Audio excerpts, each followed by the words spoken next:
جو شہر میں غریب چھوٹے شہروں میں گاؤں میں جس کا زراعت سے تعلق نہیں, جس نے آٹا خریدنا ہے اس کو کتنے مسائل ہیں. وہ اس مہنگائی کے دور میں اتنا مہنگا آٹا کیسے خریدے گا؟ یہ ظلم جو شروع ہوا پنجاب گورنمنٹ نے سٹارٹ کیا, پھر اگلے سال سندھ میں نہیں خریدی, پھر بلوچستان نے نہیں خریدی, پھر کے پی کے نے نہیں خریدی. چاروں صوبوں نے گندم نہ خرید کر کے ایک تو پاکستان کی سلامتی کو خطرے میں ڈالا اور ایک کسان کو بھی مارا اور غریب لوگوں کو بھی نقصان پہنچایا. اس حوالے سے اسی طرح بھی آلو کی فصل ہے, وہ بھی 2 روپے پڑی ہے, 2 روپے بک رہی ہے, اور ہم کوشش کر رہے ہیں کہ اس کو سٹور میں رکھ دی کہ مہنگی ہو جائے گی. اب سٹور کا اتنا ریٹ ہے کہ سٹور والا کہتا ہے اپنا آلو اٹھا لو. ہماری آلو جب باہر بیچ رہے ہیں وہ 2 لاکھ کا بک رہا ہے, اور جو سٹور والے کو دینا ہے وہ 3 لاکھ دینا ہے. تو اب ہم نے 1 لاکھ دے کے سٹور والے کو کہا کہ یار آپ بیچ سکتے ہو تو بیچ لو, ہمیں معاف کر دو. اسی طرح آپ مکئی کی دیکھ لیں, گنے کی فصل پچھلی دفعہ دیکھ رہے ہیں. میں حیران ہوں کہ آپ کہتے ہیں کہ آئی ایم ایف کے پریشر سے ڈی ریگولیٹ کر دیا گنے کو اور گندم کو. جب ڈی ریگولیشن کر دی تھی آپ نے, تو پھر ہمارے گھروں پہ چھاپے مار کے گندم کیوں اٹھا رہے ہیں آپ؟ ہم اس صوبے سے لے جائیں, کے پی کے میں بیچیں, سندھ میں بیچیں, بلوچستان میں بیچیں, جہاں ہمارا دل ہے گندم کا کریں.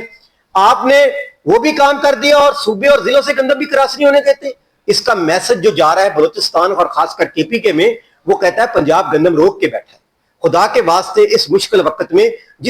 جو اس دور میں گزر رہے ہیں, دشمن بیرونی دشمن جو ہے وہ ہمارے خلاف اس ٹائم بھرپور طاقت سے اس ملک کو پیچھے لے جانے کی کوشش کر رہا ہے. کیونکہ کچھ 2-3 مہینوں میں, اور خاص کر جو انڈیا کے ساتھ ہمارا جنگ ہوئی, اس میں پاکستان کی جو جیت ہوئی, جو انڈیا سمجھتا تھا کہ میں بہت بڑا پاورفل ہوں, میرے پاس رافیل ہے, میرے پاس وہ ہے, لیکن اس کے رافیل ایسے گرے جیسے ہم جو ہمارے جنگی طیارے کسی عام طیارے کو گرا دے. تو اللہ کا کرم ہے کہ پاکستان نے انٹرنیشنل دنیا میں انڈیا سے جنگ جیتنے کے بعد, اور اس کے بعد جو پاکستان نے ایران اور امریکہ کے درمیان میں ثالثی کا کردار ادا کیا, اس ٹائم عالم اسلام اس پاکستان کی طرف دیکھ رہی ہے. ہمارے لوگ جو اوورسیز میں بیٹھے ہیں عرب ملکوں میں, 1-2 ملک چھوڑ کے جو یہودیوں کا جھنڈا لے کے چل رہے ہیں, باقی اسلامی ملک کہتے ہیں کہ جو پاکستان سے نفرت کرتے تھے, اللہ گواہ ہے کہ ہم کسانوں کے بیٹے بہت باہر ہیں, وہ کہتے ہیں یقین کرو کئی ایسی جگہ بھی واقع ہے کہ انہوں نے ہمارے ہاتھ چومے کہ کوئی تو شخص آیا جس نے عالم اسلام کو اکٹھا کیا. اسی طرح ترکیہ اور سعودیہ کا جو 100 سالہ معاہدہ تھا مکہ والا, اس کے بعد سعودیہ اور ترکیہ میں چل رہا تھا, کچاؤ چل رہا تھا, تو اس کو پاکستان نے بیٹھ کے اس کچاؤ کو اس کو بھی کم کیا. اور اس ٹائم اللہ کے حکم سے جس طرح دنیا میں ہمارا نام ہے, اسی طرح جو بیرونی ایجنڈا ہے, میں بلوچستان میں بھی رہتا ہوں, پنجاب میں بھی میرا گھر ہے, زمینی ہے ادھر بھی, یقین کریں کہ پوری طاقت کے ساتھ اس ملک کو جتنا بھی نقصان پہنچایا وہ پہنچانے کی کوشش کر رہے ہیں. اس میں ایک تو وہ بیرونی آقا ہے, ایک یہ جو ادرونی آقا بیٹھے ہوئے جو ان کا ایجنڈا لے کے چل رہے ہیں, ان کو پاکستان سے نہیں ہے,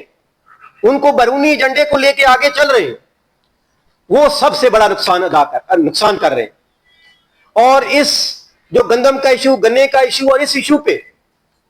ہم مریم نواز سے استعفیٰ مانگتے ہیں, اور 25 ستمبر کو ہم ملین مارچ کریں گے,